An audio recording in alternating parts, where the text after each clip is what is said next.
भाजपाच्या मंत्र्यांच्या कामावर आता संघाची नजर। भाजपाच्या प्रत्येक मंत्र्यासोबत राहणार संघाचा स्वयंसेवक ओएसडी।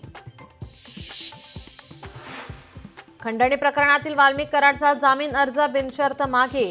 न्यायालयीन कोठडीनंतर वकिलांनी केज न्यायालयामध्ये जामिनासाठी दिलेला अर्ज मागे।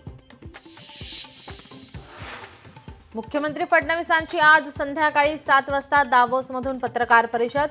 महाराष्ट्रासाठी कोणती घोषणा करणार याकडे लक्ष।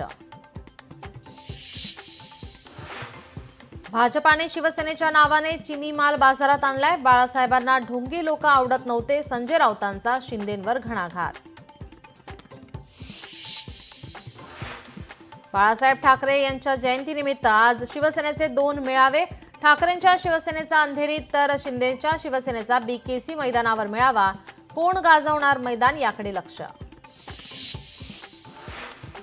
मेळाव्यावरून शिंदे आणि ठाकरेंच्या पक्षांचे वार पलटवार। ठाकरेंच्या शिवसेनेकडून बीकेसी परिसरात बॅनरबाजी। शिंदेंनी भाजपासोबत केलेल्या युतीवर टीका करणारे बॅनर।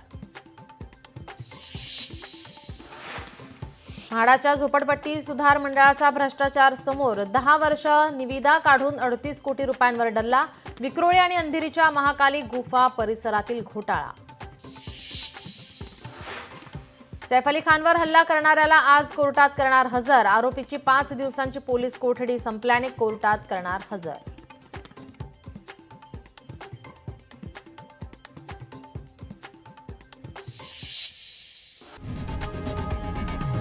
लोकशाही मराठी ऐका, पहा, जागरूक रहा।